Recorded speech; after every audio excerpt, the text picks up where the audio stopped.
اعوذ باللہ من الشیطان الرجیم بسم اللہ الرحمن الرحیم قالوا یا نوح قد جادلتنا فاکثرت جدالنا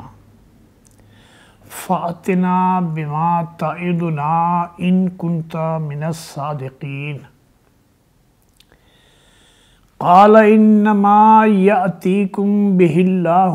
ان شاء وما انتم بمعجزین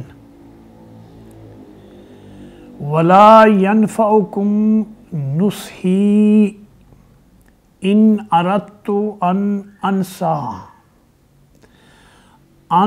انصح لکم ان کان اللہ یرید ان یغویکم هو ربکم والیہ ترجعون ام یقولون افتراہ قل ان افتریتہ فعلی اجرامی وانا بریء مما تجرمون۔ شروع اللہ کے بابرکت نام سے جو بڑا ہی مہربان اور نہایت رحم فرمانے والا ہے۔ آخر کار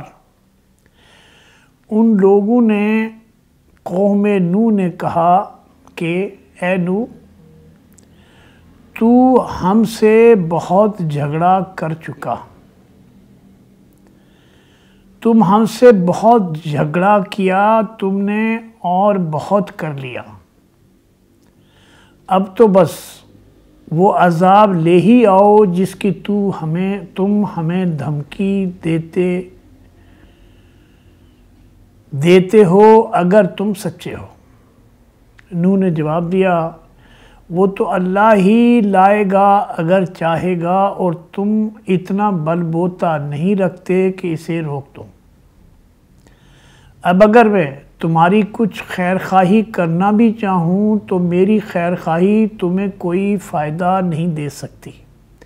جبکہ اللہ ہی نے تمہیں بھٹکا دینے کا ارادہ کر لیا ہو۔ وہی تمہارا رب ہے اور اسی کی طرف تمہیں پلٹنا ہے۔ اے نبی، کیا یہ لوگ کہتے ہیں کہ اس شخص نے سب کچھ خود گھڑ لیا ہے؟ ان سے کہو اگر میں نے یہ خود گھڑا ہے تو مجھ پر اپنے جرم کی ذمہ داری ہے، اور جو جرم تم کر رہے ہو اس کی ذمہ داری سے میں بری ہوں۔ ناظرین، اسلام ایٹ کراس روڈ کے سلسلے میں آپ کے سامنے سورہ ہود کے تیسرے رکوع کی آیات 32 سے 35 تک کی اردو ترجمے کے ساتھ تلاوت کی۔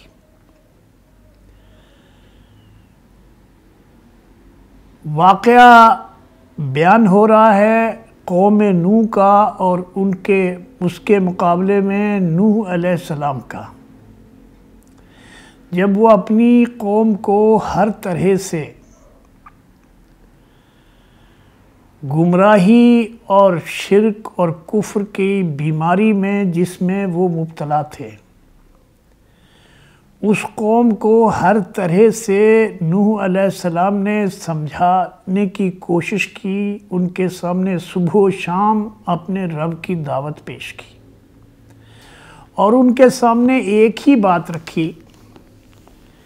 کہ اے میری قوم کے لوگوں، تمہارا اور میرا ایک ہی رب ہے، وہ جو آسمانوں اور زمین کا مالک ہے، جس نے ہم کو مٹی سے پیدا کیا ہے، جو ہمیں موت دے گا اور پھر دوبارہ زندگی دے کر اٹھائے گا۔ اس لیے ساری زمین کی نعمتیں اس کی عطا کی ہوئی ہیں، وہی ہر قسم کے عبادت کا، شکرانے کا، نظر و نیاز کا حقدار ہے، اور کسی اور ہستی کا یہ حق نہیں ہے کہ اس کو پوجا جائے، اس کی پکاریں لگائی جائے یا اس کی نظر و نیاز کی جائے، اس کا واسطہ اور وسیلہ بنایا جائے۔ اور یہ اللہ کے ساتھ ظلم ہے، اور یہ انسان کا اپنے رب سے کیے ہوئے معاہدے کی، عہد کی خلاف ورزی ہے۔ اس رب کی جس نے انسان کو تمام مخلوق پر ترجیح دے کر اس کو زمین پر خلافت عطا کی، اس انسان کو جس کو فرشتوں کے مقابلے میں ترجیح دی، اور جس انسان کو خلافت دینے کے وجہ سے ابلیس اس کا دشمن ہوا۔ اس لیے تم اپنے رب کی طرف پلٹو، اگر تم اپنی بھلائی چاہتے ہو۔ دیکھو اس رب نے تمہیں زمین پر ہر طرح کی خوشحالی سے نوازا ہے، زمین سے تمہارے لیے رزق، آسمانوں سے بارش، اور سورج اور اس کے چاند تمہارے لیے روشنی کا انتظام کیا ہے۔ تم نے عقل و ہوش سے نوازا ہے، سوچنے اور سمجھنے کی صلاحیت دی ہے۔ لیکن قوم نے کہا نو، ہم تمہاری بات ماننے والے نہیں ہیں، ہم اپنے باپ دادا کے چھوڑے ہوئے الہوں کو نہیں چھوڑ سکتے، ہم نے یا ہمارے باپ دادا نے جن کی پوجا کی ہے ہم ان کی پوجا کرتے رہیں گے۔ اب اگر تم اپنی بات پر اصرار کر رہے ہو تو لے آؤ عذاب جو تم لے آنا چاہتے ہو، جس کی تم ہمیں دھمکی دے رہے ہو۔ تو نوح علیہ السلام جواب دیتے ہیں، اللہ فرماتا ہے کہ نوح نے صاف کہہ دیا کہ عذاب لانا میرے اختیار میں نہیں ہے، اور اگر اللہ نے عذاب لانے کا فیصلہ، تمہیں سزا دینے کا فیصلہ کر لیا تو تمہارے اندر اتنا بودا نہیں ہے، اتنی طاقت نہیں ہے، اتنی تمہاری حیثیت نہیں ہے کہ تم اپنے رب کے برسنے والے کوڑے کو روک سکو، اور پھر تمہیں پلٹنا تو اس کی طرف ہی ہے جس نے تم کو اور مجھے اور ساری کائنات کو پیدا کیا ہے۔ اب اس بات کے بعد کہ تم نے اللہ کی بات کا، اللہ کے پیغام کا، اللہ کے پیغمبر کی بات کا انکار کر دیا ہے، تو اب اگر میں تمہاری بھلائی کرنا بھی چاہوں تو نہیں کر سکتا ہوں، کیونکہ میری بھلائی کی آواز کا تمہیں کوئی فائدہ ہونے والا نہیں، کیونکہ اللہ نے تمہیں گمراہی کے راستے پر کھلا چھوڑ دیا ہے۔